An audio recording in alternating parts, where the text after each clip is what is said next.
Welcome to Punky's World. This is Dark Side of the Ring review. Bam Bigelow. Actually, Scott Bam Bigelow. Okay. Bam grew up in Asbury Park, New Jersey. He and Diamond Dallas Page knew each other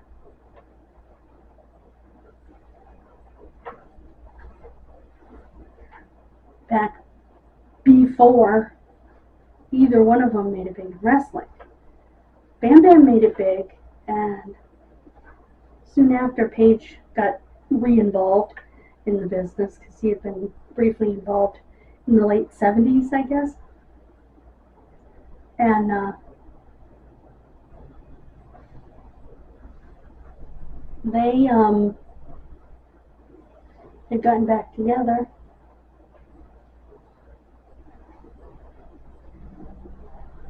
As part of what they called the Jersey Triad, which was himself, Bigelow, Indian. Then there was the Triad in ECW that he was a part of with Shane Douglas. And I want to say Lance Storm, I'm not sure. So anyway, so I talked about his first time in WWF, which I don't remember.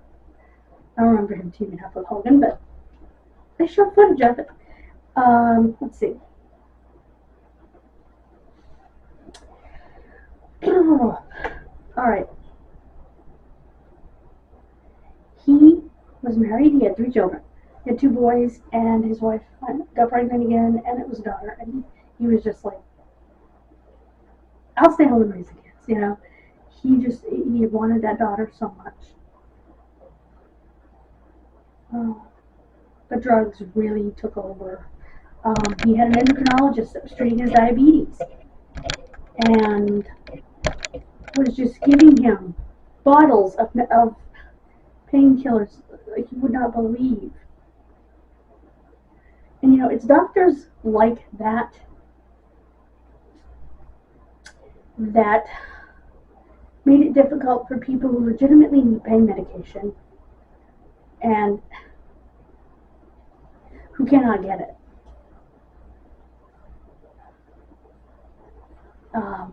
Who don't abuse it.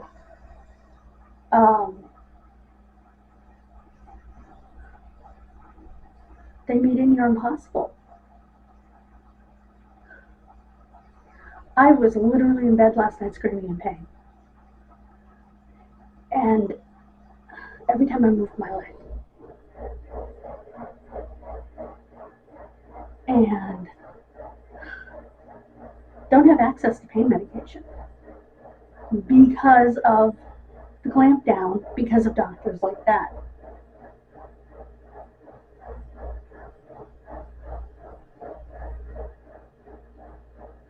Which sucks. I will tell you that. I do not blame the patients, I blame the doctors who gave out that medication.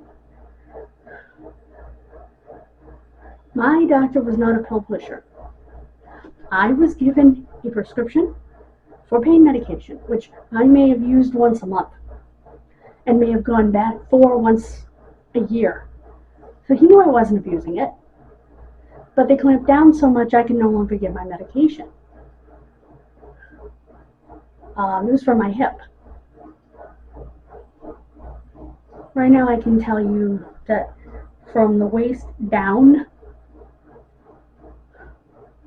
on the right side it's all 3 joints, on the left side it's the hip and the knee. I'm just toast. And I just think that it's wrong that these doctors made it so difficult, and so difficult for other doctors to treat their patient's pain if they know their patient is not abusing it. because the patient's only coming back once a year for it. Is taking it maybe once a month at nighttime to go to sleep because they're in agony, like me. That shouldn't be an issue. I should be able to have a bottle on hand for a night like last night when I was literally screaming in pain. I'm sorry. I have a problem with those doctors, and that doctor should have lost his license. He wasn't, first of all, a doctor that should have had any reason to prescribe pain medication. He was a doctor that dealt with diabetes. It should have rung some alarm bells at the pharmacy, at the DEA, because all doctors have a DEA number. Why the hell is this doctor, this endocrinologist who treats diabetes, prescribing these exorbitant numbers of pain medications with exorbitant numbers of refills? So, I just think those doctors should have been caught, like Dr. Aston. He's caught after the fact. And it's stupid. You know, I personally, that's my soapbox, and I apologize. I will say that Bam Bigelow and his wife were high school sweethearts.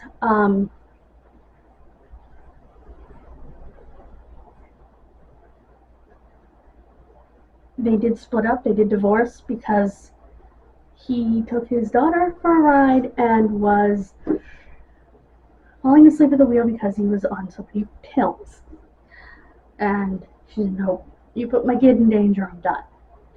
And so his daughter hadn't seen him since she was 3. She wasn't much older than that when he died. And he did die of an overdose.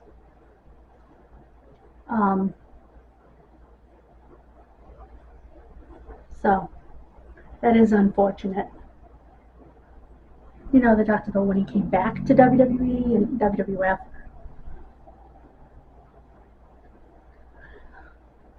And they talked about the fact that he could do cartwheels and moonsaults and all that at, 400 pounds. They also talked about the fact that doing those things at 400 pounds is worse for your body than doing those things at 200 pounds. Even though it's still not great on the joints. The joints weren't made, regardless of your size, to take that kind of pounding for 30 years. Ask Christopher Daniels. I'm sure there's some arthritis going on there. In fact, if you look at his hands, you can see he's got arthritis. His knees are toast. He has to wear knee braces to wrestle because they're not strong enough, the joints themselves, to hold him up. Probably once he's fully retired, he'll get his knees replaced. That would be the smart thing to do.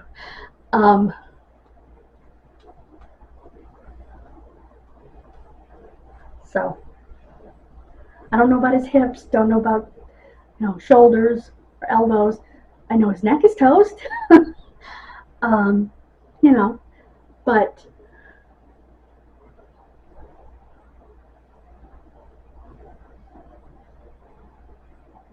I know those medications are easy to become addicted to, but you can be given those medications under supervision.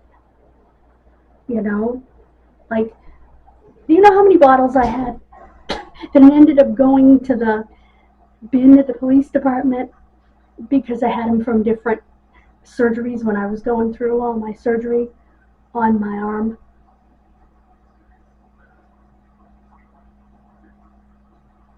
It was the anesthesia that made me realize that I got a break from my hip pain.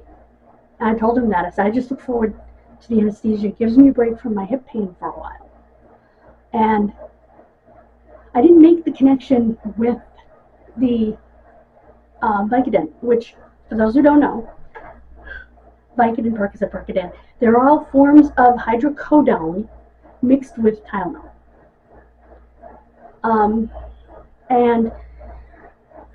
But I didn't make the connection with the Vicodin, until one night I was just about crying myself to sleep, and my mother said, take one of your pills. you have some left over from your surgery.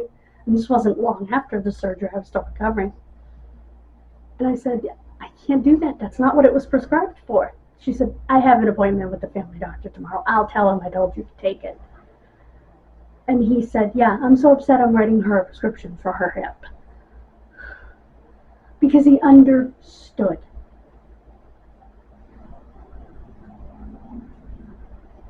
You know, he understood that my hip was only going to get worse. And he explained to me things like, when you're getting down off the doctor's table, getting out of a vehicle, whatever you're doing, because I'm so short, most vehicles are high for me, step on that left foot, which is why my left knee is so bad. Don't step down on that right foot, because one of these days it won't hold you. He's not kidding, because one of these days has come. So I get that, and I get that Bam Bam was in pain, but it needed to be supervised, and he thought he was under a doctor's supervision, but he wasn't. He was on OxyContin, which I wouldn't even go near.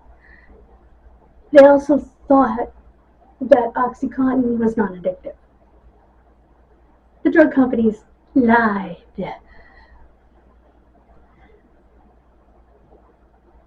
Because it was actually even more addictive than some of these other ones. So, like I said, I probably should have taken mine slightly more often than I did, but I wouldn't take it during the day at all because it would make me sleepy. And I'm not one of these people that takes, like I said, a lot of pain medication. I don't drink alcohol. There's too much addiction in my family, too much dependency. And I just, no. Not going down that street. That particular street is detoured somewhere else. So, and I think that is also a big part of it. If you recognize that in your gene pool, you try to avoid it. If you're smart. So, and maybe some people wouldn't necessarily recognize it as a genetic issue, which it is. Addiction is genetic. Alcoholism is genetic. Got it all in my family, brother. So, yeah, I'll stay away from that.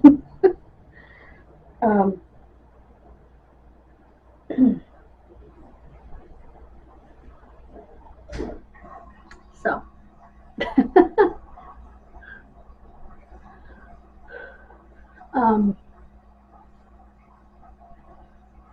it's very sad to me because he thought he was under a doctor's supervision, and that doctor let him down.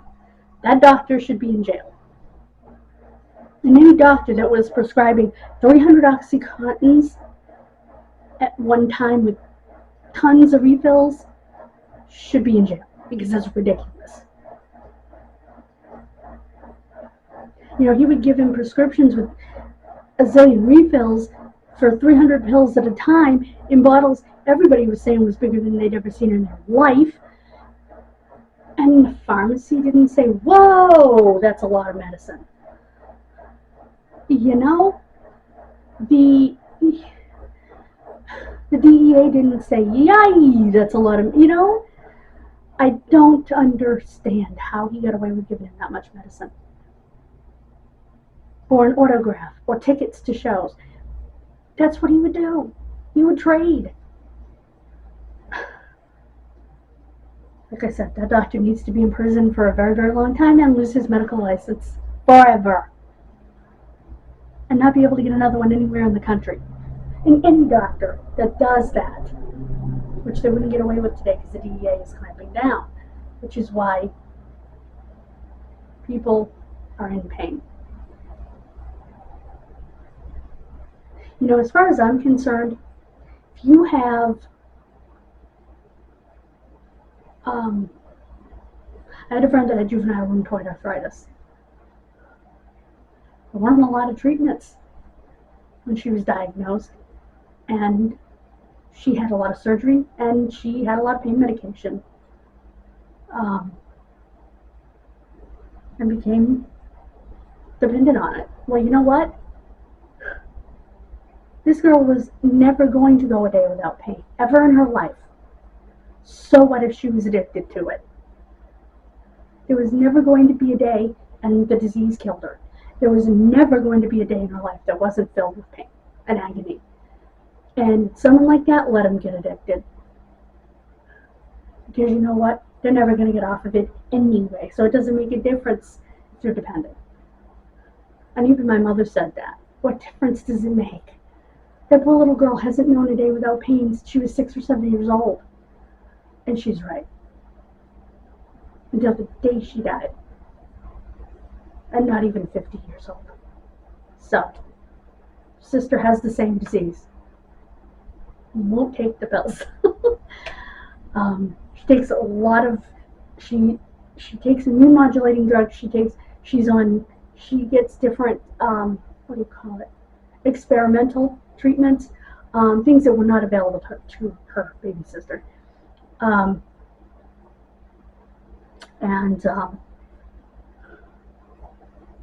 She didn't see a day without pain for the last 20 years.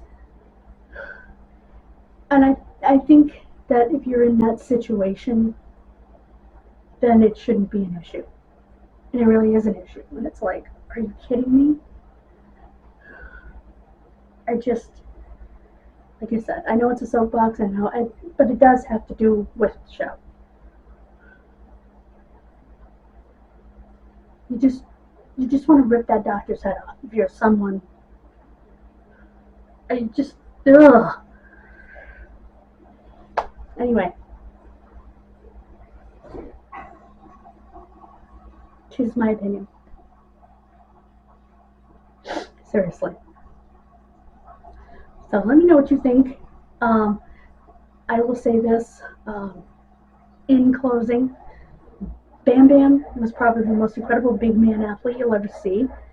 Everybody says he was humble, down to earth. His wife said he never changed.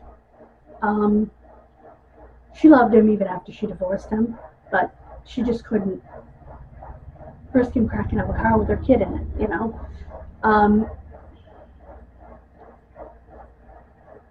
His kids adore him. He was a wonderful man with a medical problem, an addiction, and needed proper medical treatment, but because he was getting it from a doctor, he just did not see it that way, and that's true for a lot of people. So, next week we'll be talking about Bash at the Beach 2000. Apparently Hulk Hogan sued over the whole mess, because they told him he was losing the title that night. Grow up. So this ought to be very interesting. And the finale will be Marty Jannetty. So, the following week. So, I will see you guys for that. Please subscribe if you haven't already. Our goal is 100 subscribers by Labor Day. Thank you so much. God bless you. Please check out Kid Missing TV and subscribe over there if you would. God bless you. And I will see you when I return from vacation. Bye, guys.